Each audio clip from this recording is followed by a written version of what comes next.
is like it's not even just receding; it's a widow's peak. I'm about to tell you right now. And that's gonna. You think that's gonna look good? I guarantee you right now. You go to like any person that can like braid or do whatever, they'll make you look amazing. Cause bro, my forehead is ginormous, and I got these braids, and everybody's been telling me that I look amazing. And I'm trying to tell you, you can get like these same type of braids because you have a lot longer hair than I do, and you get a little haircut next to it, bro. Frizzy. Okay, so the person that told me it yesterday was Congo. She's told me this like 10 times. A really good friend of mine, and a really good friend of ours. And she told me that yesterday, like you need to get braids. And I'm like, you always fucking say that. I was like, you know what? How about this? Photoshop some braids over my head, and let me see what it's gonna look like. And if it looks good, I'll do it. But I don't know. Yeah, it weirds me out. I think you should do it. He recommended this new cut that I've had for a while. This like fade box. It looks good. Yeah. What did you call it? The rainbow. Well, I call it burst fade. Burst fade. They don't call it a rainbow. Yeah. Burst fade. You're calling it rainbow. Yeah, I know, right? The burst fade, but it looks good. I'll look over like you call it rainbow. Because the whole idea of the fade is that it comes in a rainbow shape. So now it's grown in, but if you see his hair, it comes up and then it goes down. And as his hair is growing in, it's the same way. It falls to the shape of his head. Before, he used to have like a taper? Yeah, just a basic taper. Which was cool and all, but like... Does he come to the barbershop with that? No. That's the first time I've seen him pull that out. Okay. No, he got the real mirror. I don't take it to the barbershop. Like you take it to him and be like, hey, can you use this? Literally. Nah, I need to. He got a bigger mirror. I need to. But I'm gonna be real, bro. I think you should get braids, and I think specifically like these, like cornrows, because they just look fire from all angles. So many people are telling me that. Maybe I do need to try it for the one time, but like, if I don't like them, I can send you to my braider. But the thing is, you might not like them. When you look in the mirror, and then when you get reactions from other people, you're like, wait. Hold on, let me look one more time. Because the thing is, you got to hang around people, and you know what the true reaction is. Because I know when I first gave him his haircut, he was getting a taper, and he probably thought he looked fine. You know what I'm saying? Then I gave him a new haircut just to be experimental. Yeah. And then he said, yo, people have been giving me compliments all day. So I'm like, you know, sometimes you got to switch it up. Because, you know, I get it, like, if you try to preserve a certain image, but it's like... You know, I've had like 6-7 different haircuts within the last 2 years. You know what I'm saying? Like I've had from bald all the way to this. Oh, so you went like fully bald at one point? Yeah. Wow. For $100. Dang. Oh, it was a bet. Yeah. You got that $100 though. Hell yeah, I got my $100. What? I needed that. I needed that. They found you at the right time to do this shit. Yeah, and I had waves at that time, so like my hair was like decently long for it to wave up, so. Yeah, it was a little hard, but $100 is $100, and my hair grows like this, so it doesn't even matter. Yeah, he said the same thing. He was never the same after that. After he said $100 is $100. What episode was that? Like he used to talk normal. He used to come in here like, yo, what's up? Yo. Hey man, where the hoes at? Hey, and then, a fresh haircut, especially like a new style, will do you wonders, brother. See, so this is actually a fresh haircut. Thanks for noticing. And I had my shit down to my shoulders before. Yeah, and everyone was telling me to get it braided. Then and I said, nah, fuck y'all. I'm just gonna get it up to my neck. And then now I'm still being told to get it braided. So I'm gonna be real. If you get those braids, even if, because the thing is, like I've seen people with like certain, you know, because I feel like a lot of people have a lot of insecurities, but like sometimes when you try certain stuff, like I feel like you don't have what you see. I don't see. Like I would notice it like this. Here, I'm gonna pull my shit back. Watch. You're gonna really see it. It's not bad at all though. That shit bad. Have you seen Post Malone, bro, when he had those braids? Yeah, no, his shit was bad. That's a widow's peak though. Like, you know what I mean? I'm trying to tell you, bro. Like you get those braids, it'll change your life. It'll change your life. And I know because I can see it before you get them. Like he's a barber. I was gonna say because you do very much seem from the past like 10 minutes that you are very much like a visionary. Oh yeah. I gotta see things ahead before. And a barber. So where let's start from the top. Where did it all begin for you? So I'm gonna be real. Like cutting hair exactly. Like where do you want me to start from? Let's go start from life. Can we get a name first? Let people know who you're talking to. Because are we even live? My fucking journalism skills are dog shit. You are good, bro. Hello, everybody. Welcome to the next episode of the Pod Couple. You already know who we are, and today we have a lovely special guest who is My name is Luigi. Hey, okay, so Luigi is a very professional and very skilled barber. Not only is he a very professional and skilled barber, but from the past 30 minutes of our conversation, if y'all don't already know, he is my barber. And so this good haircut, this fresh haircut, comes from this gentleman right here. So today, we're going to hear his story. So your question was? Where did it all begin? That's a great question. So, I mean, if we go way, way back, I mean, I grew up poor, you know what I'm saying? Like, I grew up in the trenches, like in the trenches, like roaches in the crib, Ooh. Like lights turning off type trenches. So in the cold, oh. Open the oven just to get the heat. Yeah, it was pretty tough. But ever since then, I mean, like I never even had my own room and all that. Like now that I think I used to sleep on the couch, and it's like ever since then I was like, well, how can I get out of the situation? Right, because when you're in that situation and you're trapped in that environment, you don't know what big is like. Like, what is think big? You know what I'm saying? Mm-hmm. So then I used to have all these friends, and, you know, they had the newest Jordans or, like, the newest clothes. I used to go to their house. They had, like, a nice room, PlayStation 2. I'm like, bro, like, what is all this, right? And then, you know, all I could think of is how can I make money? How can I get myself out of this situation? So, I mean, ever since then, you know, my dad has always been a barber in New York. And I was just like, you know, I seen him make money. I seen him do things. So that was eventually like my plan C. Like that was going to be, I'm going to try a couple stuff, maybe try to go to college, maybe do this, try a couple jobs, hustling, whatever. And, you know, none of it worked out. And I eventually chose barbering as the last option.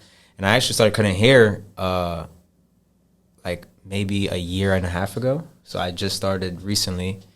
Graduated barber school last May. So not this May, but the last May before that. And, you know, making pretty good money. Got a little Beamer outside now. You know, we're working on a crib now.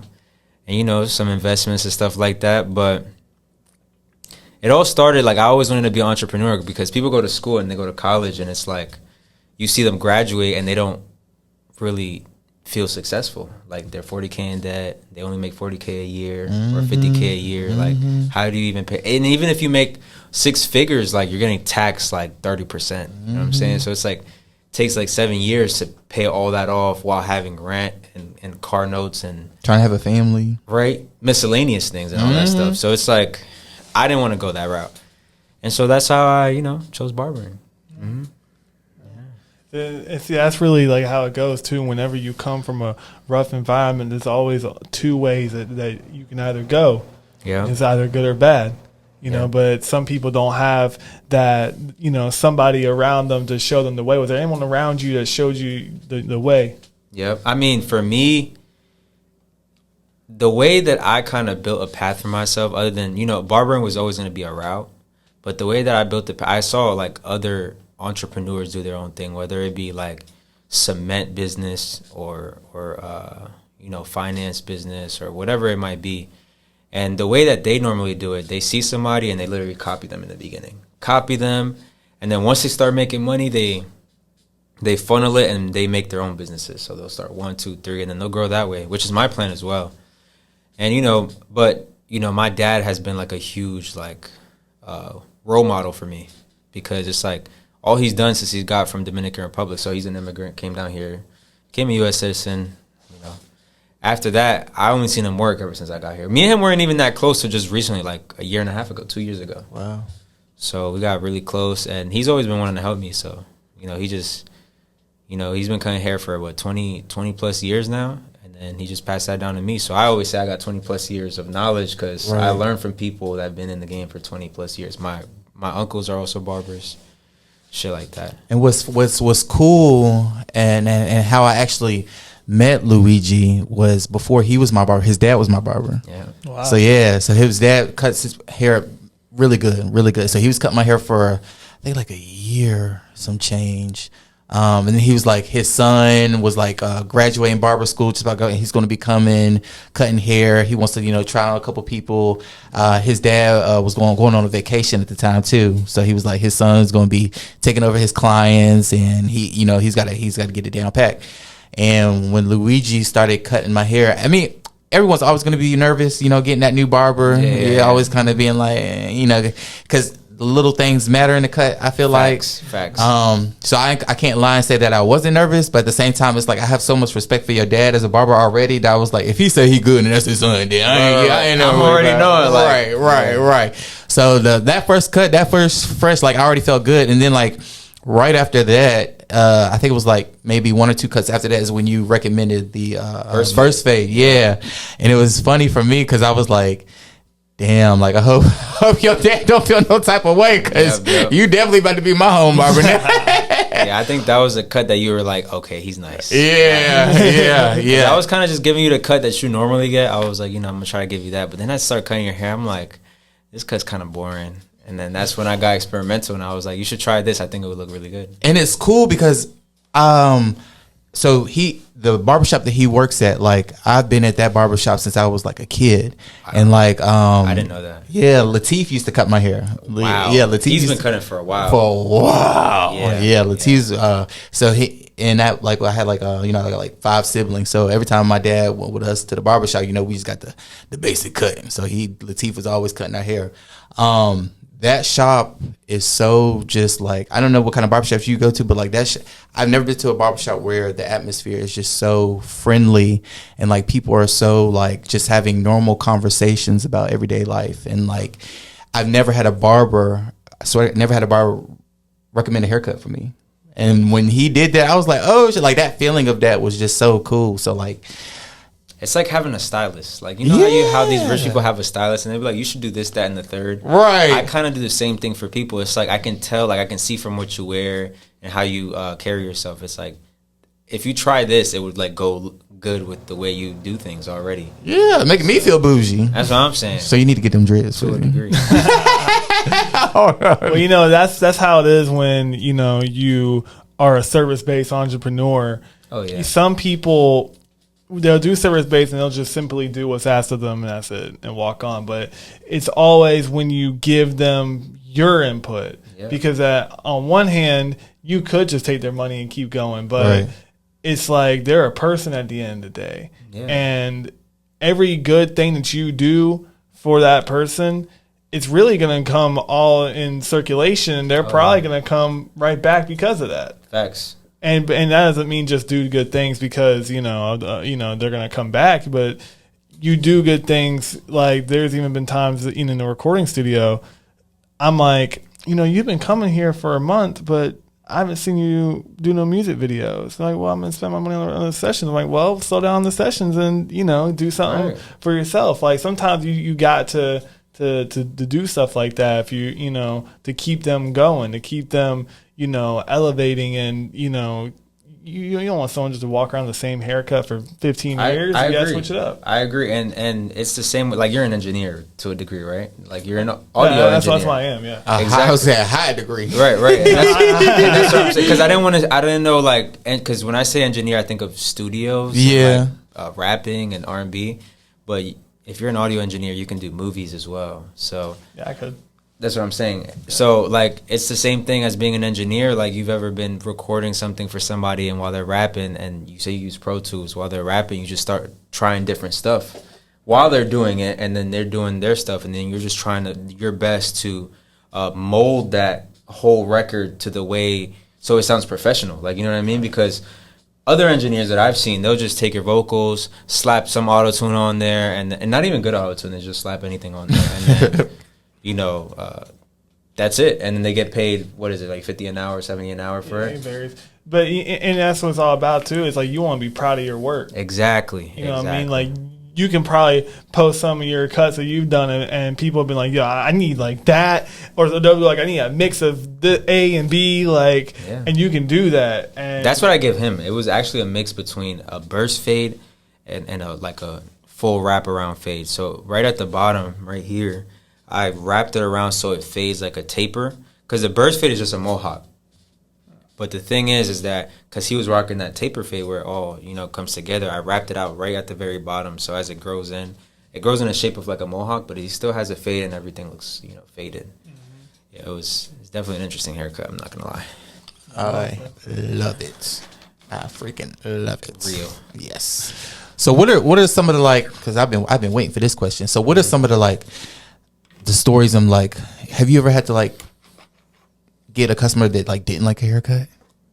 Man, I have a lot of those stories. So in the very beginning in barber school, actually, there was this one dude, right? I'm not gonna say any names, but he came out of prison, did a couple years. I think it was like 20 plus years in prison, but he was a student, right? But I'm just using him because he's part of the story. He's part of the story, right? 20 plus years, but so this is what he did, right? So I'm doing a haircut, and he goes, like he's always trying to give advice to people, and like you got to use your tools as a paintbrush, blah blah blah blah blah, right? And so like I don't understand none of that stuff. So I was like, yo, come and help me. How do you do this? Blah blah blah. He doesn't explain to me what I'm doing, right? How to help me, none of it. And he's been cutting since prison. So I mess up the cut, right? So long story short, it's kind of like your cut, maybe a little bit higher. It's like a mid fade. There was a line on the back of his head, like the dude's head, and I didn't notice, because he said, "Oh yeah, look good," right? Got out the chair, went to go pay at the front desk, and then I almost said his name. The dude, the student that I'm talking about, he starts laughing hard, takes out his phone, camera, goes like this, right? Mind you, he's like 40, right? Starts recording. He starts recording the line that's in the back of his head, and then the dude, you can see in his face, he goes from happy to immediately angry, like I fried his cut. He was just in my chair. He was happy. After all that, he was mad, and then the whole school started laughing at me. This was about 6 months in, maybe. What? Bro, it was tough. And then the dude was in slides. You can hear him smacking his slides louder as he walked away. And I'm just like, damn. But after that, I think that was like a pivotal moment for me because after that, like I became one of the best barbers in that school. Like as teaching people, cutting hair, speed-wise, maybe even financially as well. Like I went crazy after that. Was a pivotal moment for me because I was like, there's no way I'm about to let. It doesn't matter. It's not about his age, but it's about like how much negative energy. Like he was trying to be a positive force, and then he gave me that whole pile of negative energy. Had a switch up. Super negative. Yeah, and then he would always see me as like, oh, you're young, you don't know anything. You're young, you don't know anything. Like how those adults be doing, where it's like, oh, you young blood, you don't know nothing. And it's like he was kind of playing that trick with me, and I was like, nah, I'm about to show you. And then, long story short, right, this is where I win. So he ended up, I think, once I finished school or when I was getting close to finishing, he ended up just not going anymore. And I was like, he got here and he said he was going to finish. He never finished. Wow. Yeah. Never got his license. And then I ended up getting my license now in the summer that I'm going to get it, and I'm somewhere now. You know what I'm saying? I don't know where he's at. You feel me? Right. Something, and this goes to any like young entrepreneur, any young self-employed, anything like that, or just someone that's young trying to chase their career. Some people are going to tell you that you need the older guys that to help you out. The older guys are always going to tell you need them. You don't. You don't. Not at all. Not at all. And the thing is that they say that so like in the back of your mind when you're doing something and you do fail, you kind of think like you can ask them for help, but they're not always going to help you. They might actually even hinder you. Like right? Like for example, I remember when I first got into the barbershop and I was trying to get clients. The new people that used to come in, some of the older barbers would be like, "Oh, what's good, my guy? How you doing?" Blah blah. And I'm like, "Oh, that's his client. I'm not going to say anything." Long story short, it's a brand new client, a walk-in, and he was just trying to solidify that spot so I don't have to ask him any questions to come in my chair. It's like an old barber thing that they do, like so you don't, And then I ended up missing out on a lot of clients just because of that. Wow. Yeah. That's what I'm saying. Like a lot of times, I think a lot of them just want to have some sort of power dynamic over somebody. Oh, especially over young people. Especially over young people. Exactly. Something that may have happened to them when they were younger, or just something they ain't got no emotion now, so that's why they're trying to prey off of someone else's emotion and what someone else has going on. Feeling like they're primed and came and gone already. And I say that's because of fear. Like it's fear of losing it, and like a younger generation has more energy, so they can completely go over you in that aspect. So I think that's what they were trying to slow down. But it's like, me being from up north on the East Coast, when people start hating, we go even harder. You know what I'm saying? Like our ambition, that fire inside us, it gets bigger. You know what I'm saying? Because it's like, oh, you want to hate on me? I'm going to give you a reason on why you shouldn't. Right. Like it's better if you just ignore me, because maybe I won't have as much motivation. Or not that I'm saying that I move on motivation, but, you hate on me now, it's over because now I'm going hard. You know what I'm saying? And I feel like that should be for anybody, like even for you. If you're an audio engineer, and you're trying to get somewhere and you have people knocking you down, you just got to keep trying, try different avenues, network with people. Sometimes you got to like go behind, you got to go in certain doors that you're not allowed into. You got to just sneak in there and try to talk to certain people to put you in the right place. Because I've seen that. And in New York, a lot of the people over there, what they do is that when the security guards are not looking, or they go and they'll send somebody to kind of distract them, they'll run in through certain doors and be like, hey, look, I'm an engineer, blah, blah, blah, blah.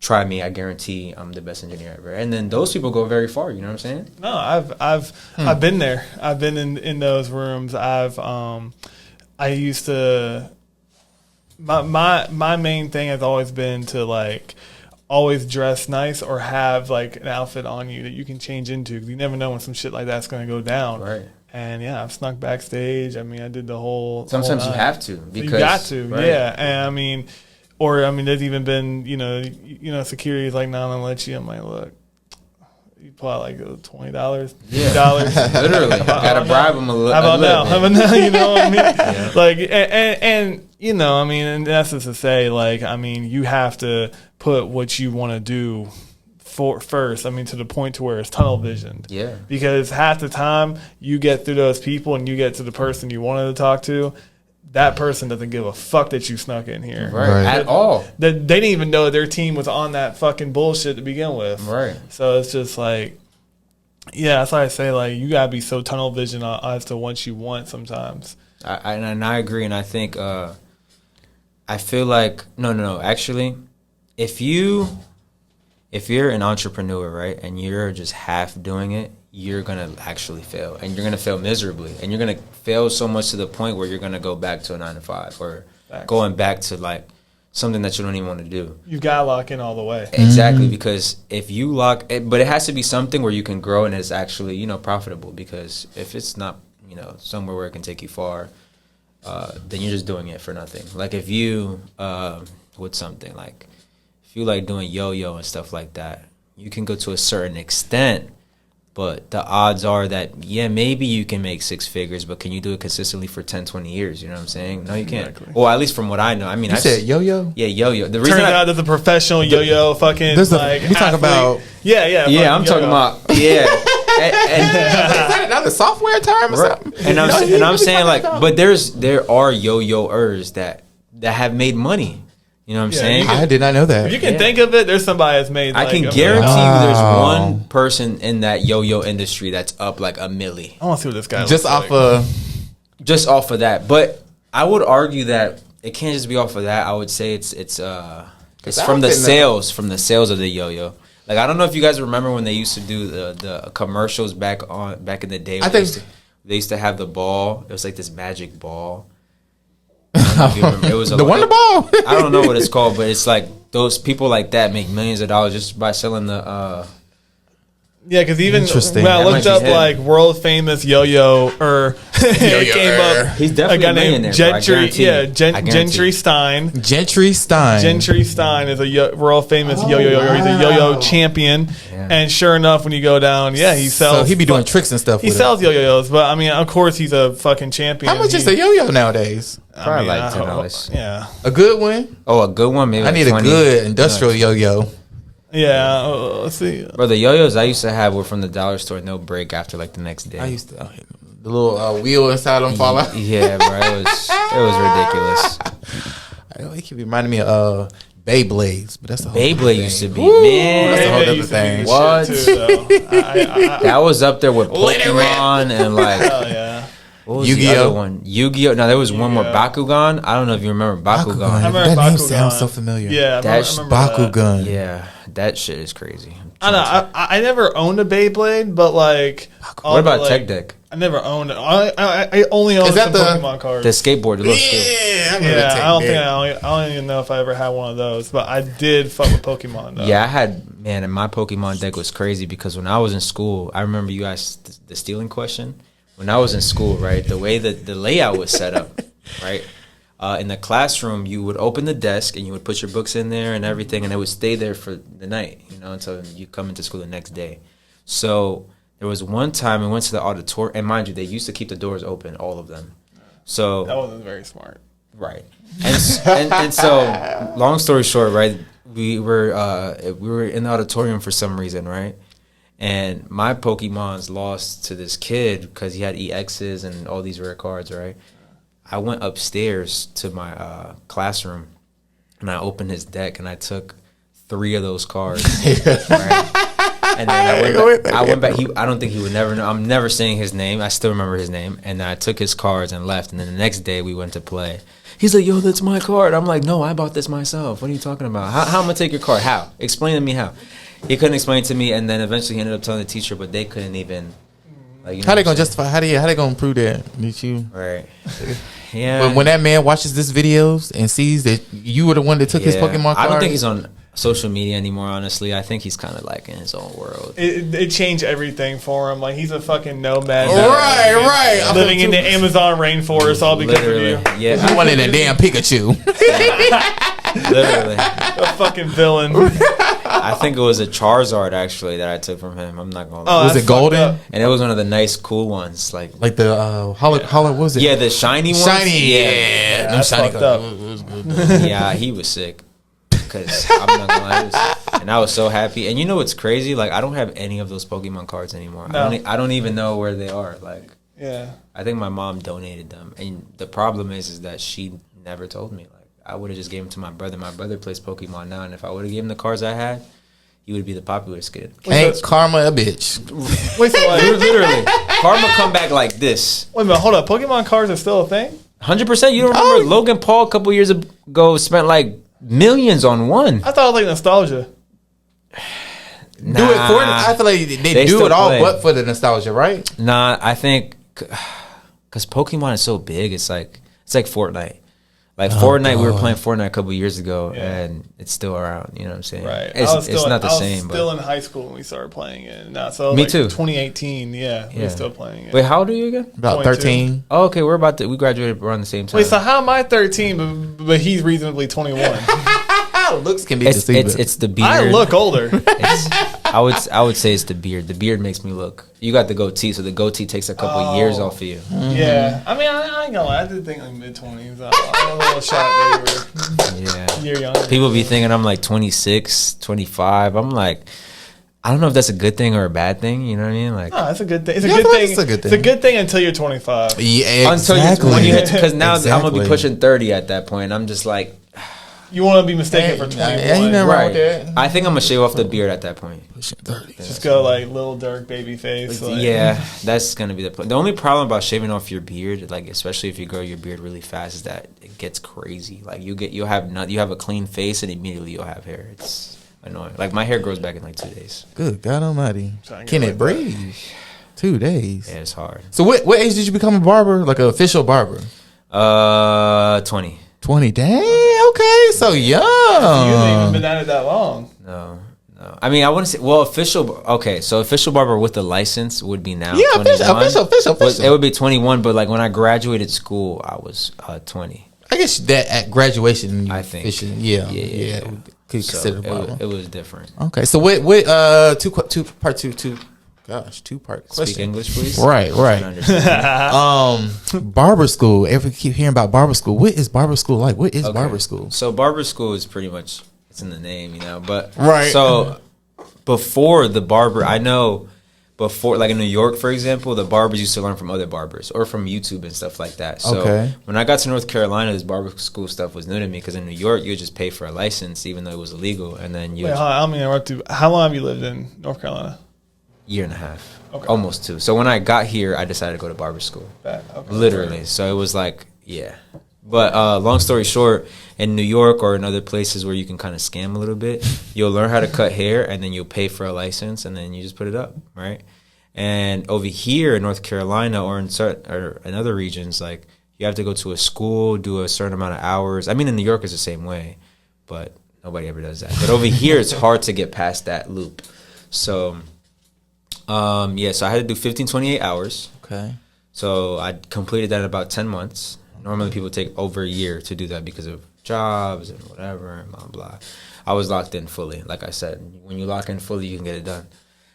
Did it in 10 months. They actually changed a rule in this school because I completed so fast. So, and I wasn't even, it's crazy. there was another kid that was locked in more so than me, and I finished faster than him. Wow. I'm not gonna say his name either, but what was I gonna say?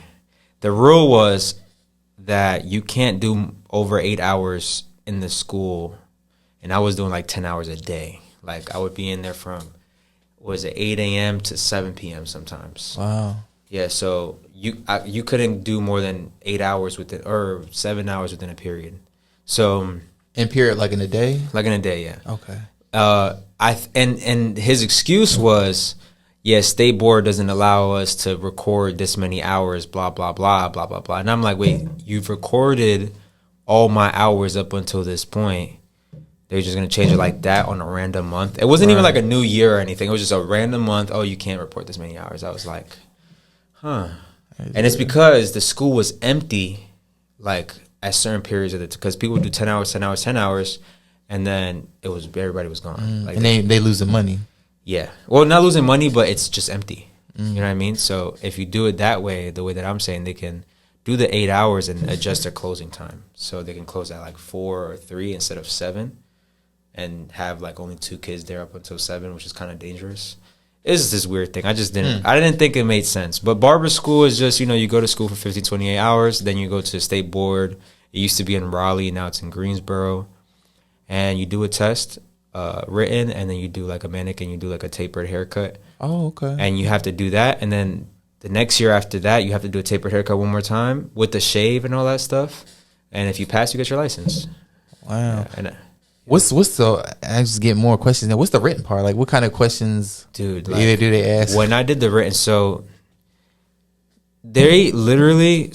everything that I learned in school was not on the test. Like, I went to the state board, right? Sounds familiar. And everything that was on there was like gibberish. I was like, they were talking about facials and like things of the skin, and I'm like, bro, what is this? Don't get me wrong, we did learn that stuff, but we didn't really practice that stuff.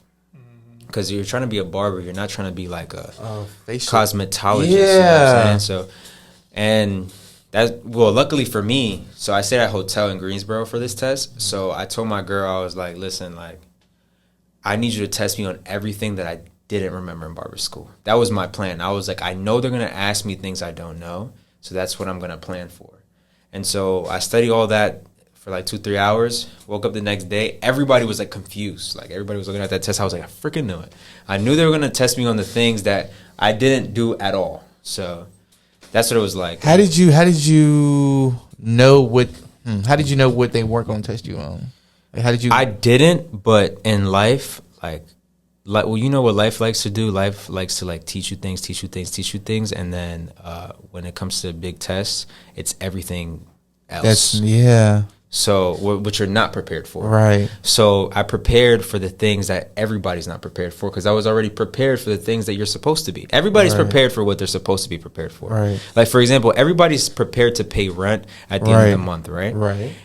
And then you get this random bill. You're right. That you don't have money because you just paid rent. Right. And that's what I'm prepared for. So I'm prepared for everything past that. Because the thing is that, like I said, you work so much just to take that big test and just to see that it doesn't make sense. You know? Right. And I tell everybody, I'm like, prepare for things that everybody else is not prepared for, and your life will go so much better.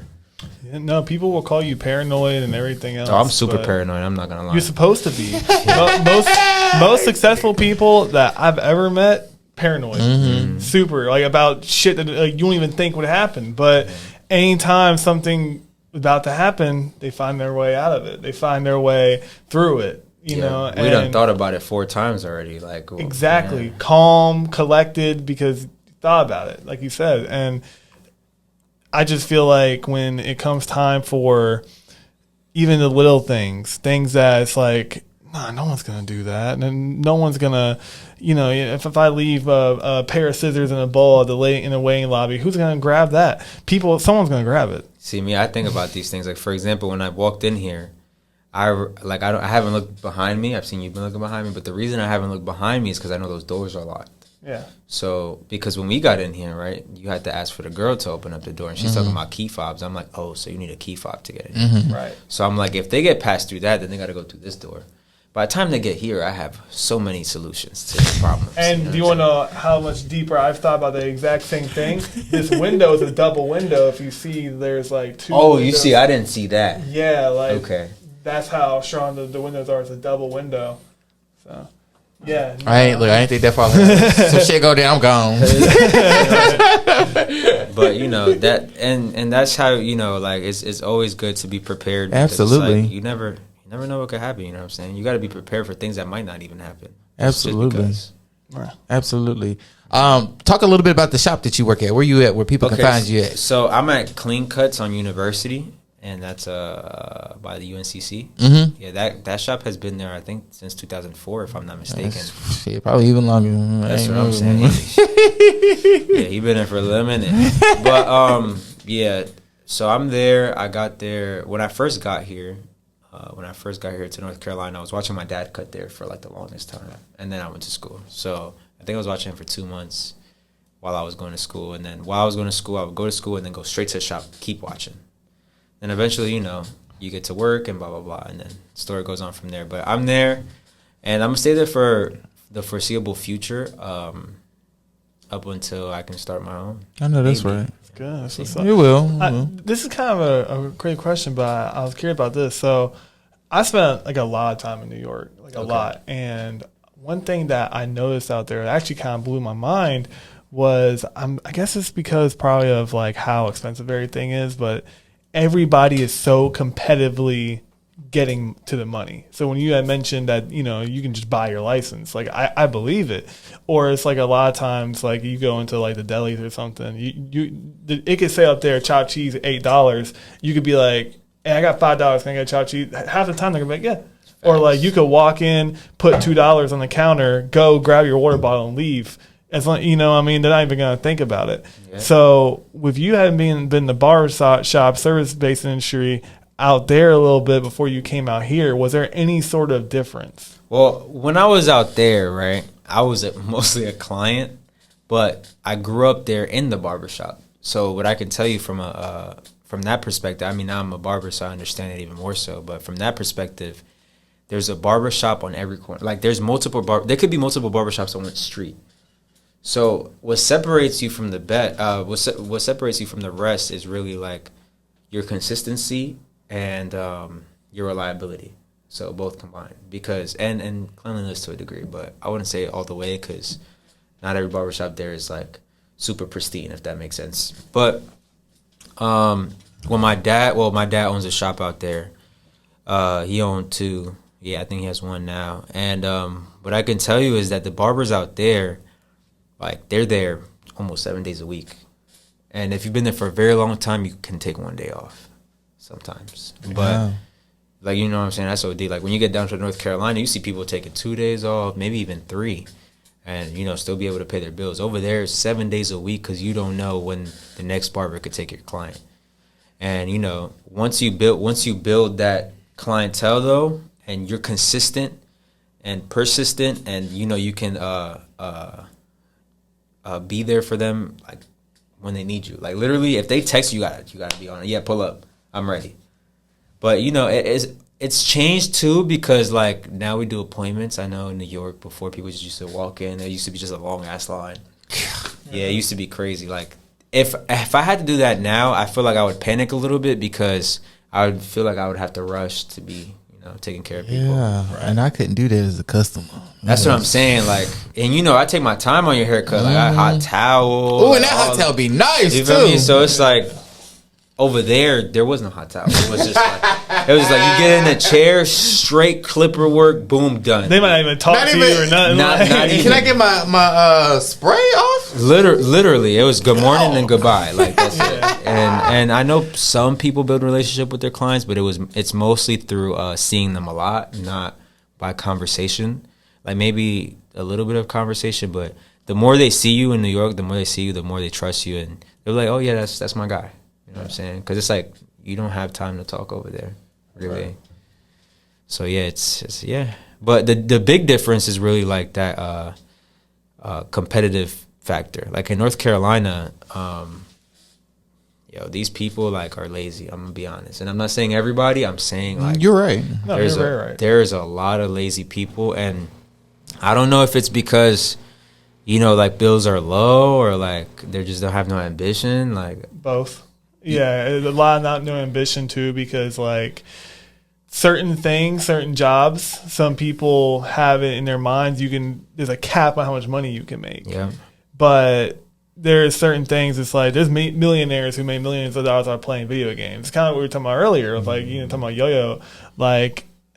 There really isn't a cap. You might have to expand, like sell it, stuff like that. But that one thing, it still centers or it revolves around that. Yeah. So that's the ambition part, and then of course bills are low, and people get kind of lazy. And that's what I'm saying. And being complacent is like, it should be a fear to a degree, because it's like when you become complacent. Let's just say tomorrow there's like this crazy hurricane, right? And you were just chilling and paying bills, and you don't have too much in your savings, but you have a couple of $1,000, maybe like $5,000. But let's say a hurricane hits tomorrow, right? You have literally. Let's say a hurricane hits tomorrow. A lot of people would be like, "Oh, I don't know what to do," because they were just like living in the wind, like they never thought about it. Stagnant. Right? Like for example, if a hurricane hit tomorrow, bro, I would work insurance. I'm not gonna lie. I would go straight to insurance somehow. It would be, even if I have to work at the front desk, because insurance companies, for example, they're going to be making bread that time. That's when, selling this, selling that. Oh yeah, blah, blah, blah. But, or I would move instantly right back to New Jersey, because I know I can get a spot there. And then I know I have clients already. Like they've seen my work through Instagram and stuff like that. And I know I would have clients already. Or I would move to a different part. But most people be like, "Oh yeah, I'm stuck. I need help. Go fund me." Like, no, bro. Nobody wants to help you. Nobody has the money. Nobody wants to share. No, I think that there is an increase in people in this world that don't understand that life is not fair At all. Absolutely. And that goes into everything. I mean, from politics, entertainment, career. Like, world's not fair At all. And I think people need to prepare for that before they get into adulthood. Yeah, and you're in your job is like that too. It's like it's to a degree. Yeah, but I'm saying like to a degree, your job, the way it works is that you build your way up. So you can work your way up owning multiple stores or managing multiple stores and knowing the high people and stuff like that. Yeah. And to a degree, not everything is fair, because you might see this other dude and he might come up faster and he just started working there. Oh my gosh, Sherwood, I was telling them all day, they ain't nothing but a social group. If you're not in the right clique, if you're not in the right group, you're not getting promoted. But even when it comes time for you to like go full throttle with your comedy, it is still, there's going to be times where it's like, that's not fair. Like, oh yeah, absolutely. Like, everybody laughed harder at my thing, but that guy won this competition. Everybody laughs harder at my thing, but the promoters booked this other guy again. But sometimes it's like that. Yeah, absolutely. You can't even be mad. Absolutely. I think overall the goal should be you should be able to, because not everybody's going to like you, but if you're a money machine, and I'm not saying money is everything, money is pretty important, you know what I mean? Like, if you're able, it does a lot of things. If you're able to reunite a lot of money within a room, whether it be by knowing people or whether it be by making people laugh or being an audio engineer and getting connected with people like Kendrick or Drake and stuff like that, you become very powerful. Like just saying those words, like, "Oh yeah, I can bring in Drake in here," or "Oh yeah, I can manage these stores and I can sell all this paint to you tomorrow." So it's like, you gotta. Damn, I lost my train of thought. That shit was getting real. It was. I know what you're saying though, because it's like, even in my field, like sometimes like it'll be certain opportunities.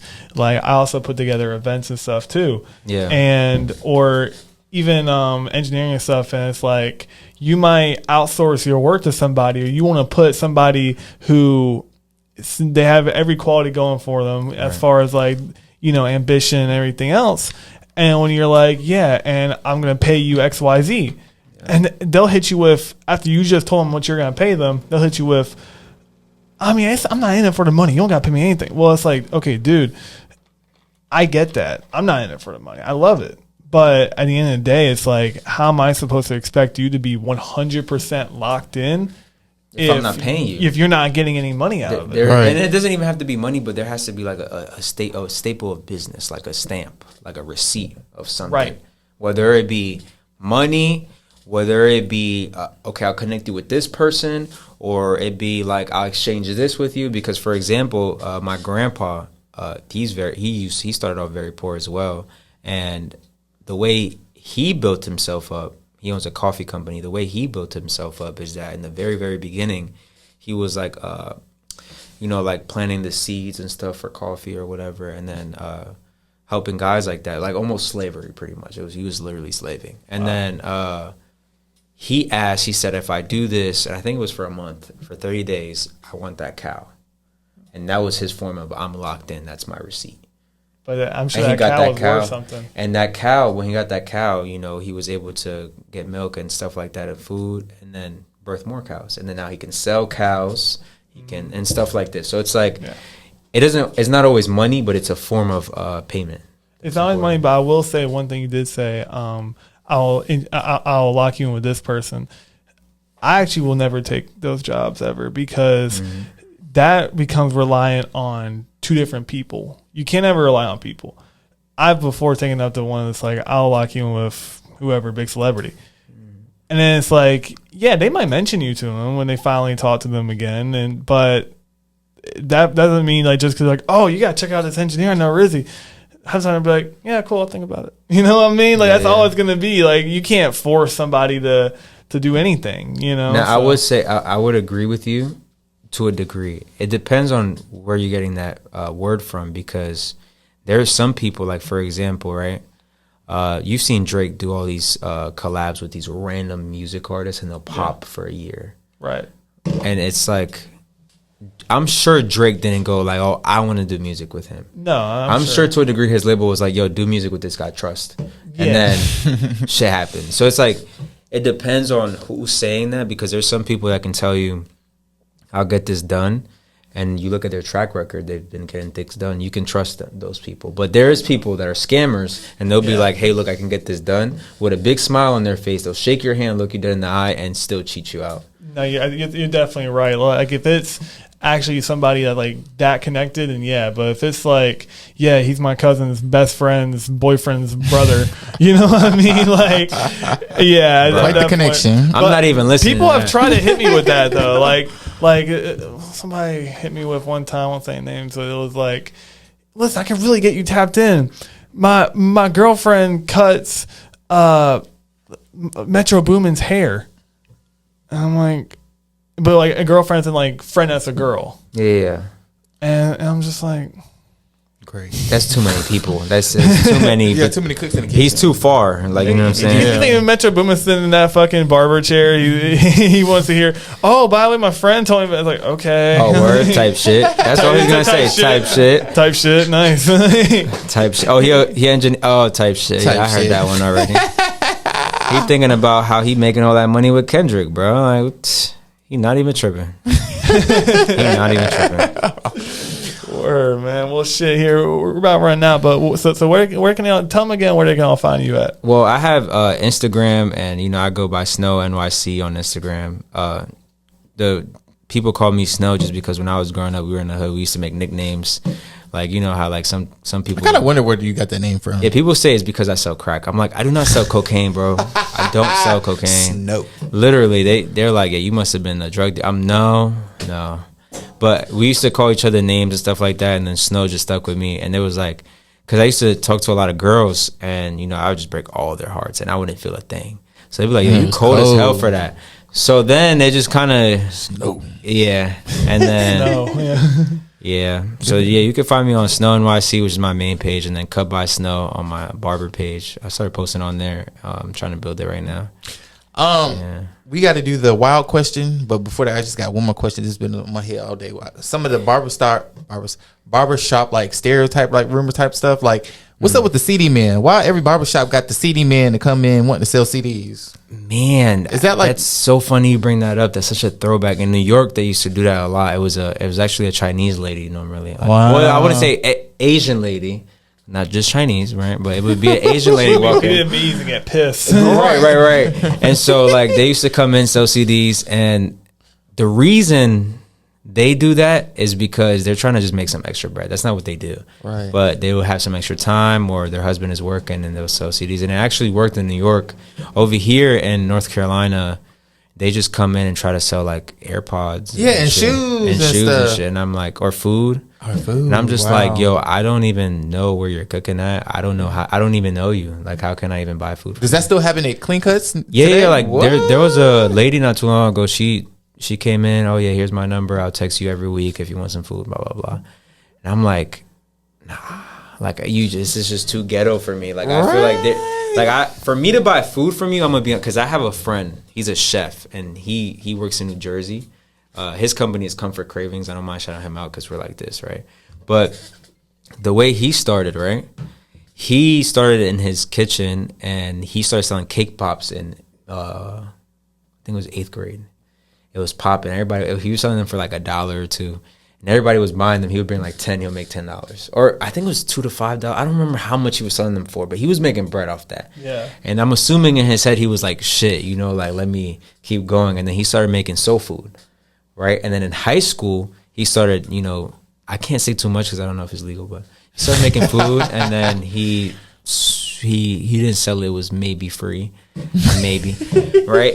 But he grew his business off that, and he went to chef school and stuff like that, started selling. Long story short, the way that I came across him was through the cake pops in school. So it was very like a small barrier of entry where it's like, okay, I can trust a cake pop.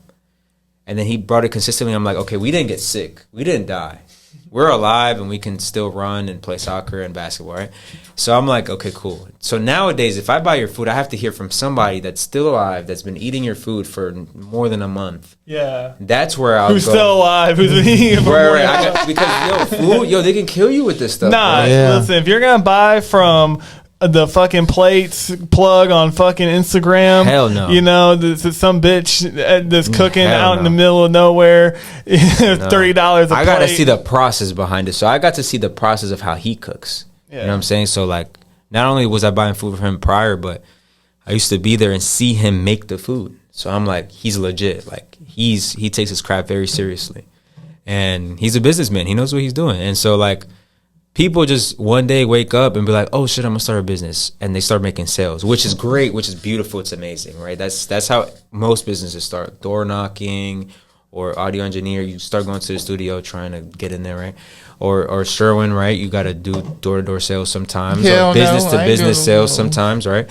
So it's like people start that way, but it's like, how can I trust you? That's an important factor. It's like, how can I trust you to not kill me? You know what I'm saying? Like, or give me COVID, because COVID was a problem. You know what I'm saying? So that's why I don't buy food from anywhere else. So, I mean, and if I do, it has to be a referral from somebody that's still alive and knows taste and is not, super dirty or anything. And super dirty. So just regular dirty. If you meet those requirements, hit him up. He's trying to find some plates. And I'll support your business, because these braids I actually got, they're from, what's her name? Chelsea, right? She, I have a client, his name is Ant. He gets his haircut with my dad now, but he has a cousin, and her name is Chelsea, and she was doing her own braids. She was doing like box braids and stuff on her, and I'm like, yo, who did your hair? She's like, me. I'm like, how? Because, doing the back of your head, you can't even see, you know what I'm saying? Yeah. So I'm like, that's amazing. So I hit her up, and I literally been texting this girl for 3-4 days straight. I'm like, oh, let me come, right? And then eventually she was finally free.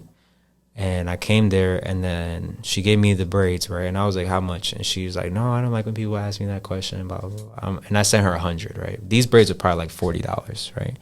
But I sent her 100 because sometimes you need some motivation. And when you get that big payment, you're like, ooh, okay, this is real. Okay, I can make this a business, right? Especially as an audio engineer, I've heard like people make tracks with like not even a super famous rapper. Like maybe like, Fatboy SSC? Mm-hmm. Maybe like a song with Fatboy SSC. Maybe he really fucks with it. Off of the hourly that you're making, he might hand you like a rack. Yeah. Maybe not him, but I'm saying like in general. Yeah, they might hand like, yo, keep doing what you're doing.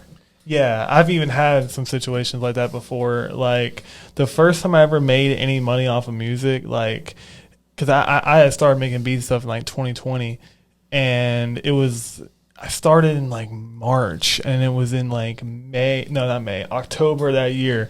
I sold like a beat on somebody from Instagram for like $10, and I felt like I was a fucking millionaire. Yo, I'm already, because it's the first one. It's the first one. Like, yo, I can make money off of this online. So you're like, holy shit! I didn't even leave the house. Like, this is a beat I made in 5 minutes. The most important, you're doing what you love to do. Exactly. Which it all comes down to, like, you can go farther when you can do something that you love, because it's like, you do this, this is your thing. This is what you know that you're the boss at. You know what I'm saying? So you can go much farther than when you work somewhere and you're just like clocking in and having to do this because somebody told you to. And then when you come out, you're like, finally, I'm going home.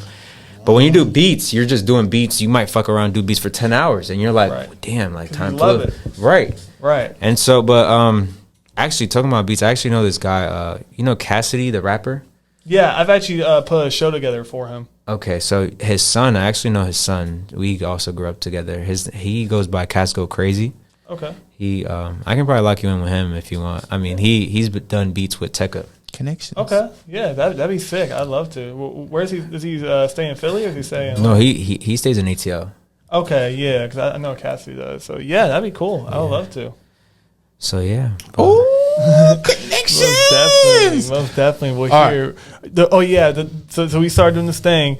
I wanted to be at the beginning of every show, but then it kind of like weirdly cool to have at the end of the show where you ask this off the wall ask question. Okay. What's our off the wall ask question? Oh, I thought you was gonna have one. Oh wait, I was. I got one. You got one. I'm weak. Okay. Ask away. Today's off the wall question. I don't think it's really off the wall, but we're gonna start small. Is have you ever cheated on somebody? Damn. Yup. Didn't he call himself Snow? Because he, Oh yeah, I guess so. You went hard with that one, bro. I mean, sure.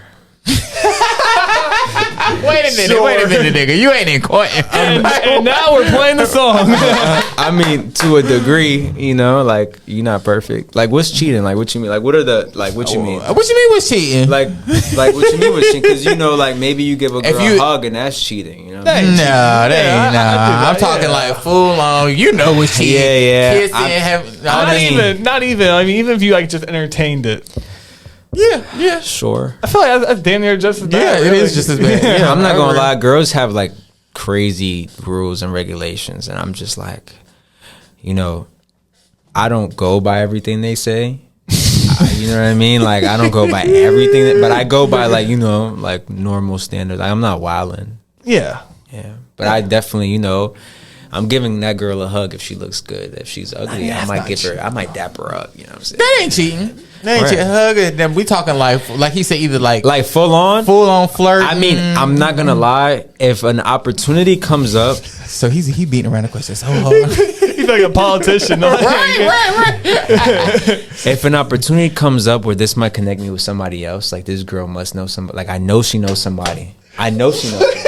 And the only way I can get that close to her is if I have to make her fall in love, I will. He's saying it, not me. You know what I mean? Right. But that's the only way. I'm not just going to mess around with any girls. These girls be crazy. Hell no, of course not. Well, shit. I appreciate you, bro. This was amazing. We have the song that we got to play, the Pod Couple theme song. Our own theme song. Oh, feel free to add your own, words. Yep. You said you was a music a rapper back in the day. Feel free to add on your own lines. I'm not going to lie. I'm not even nice no more like I used to. Once you stop, we heard the song earlier. Ideas ain't the same. Yeah, produced by me, performed by the late great Scaro Soli. Hey, R.I.P. brother. You unlikely friends.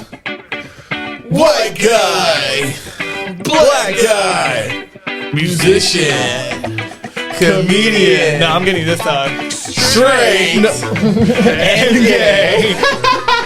It's the Pod Couple. It's the Pod Couple. It's the Pod Couple. It's the Pod Couple. Woo! With Luigi. It's the Pod Couple. Hey.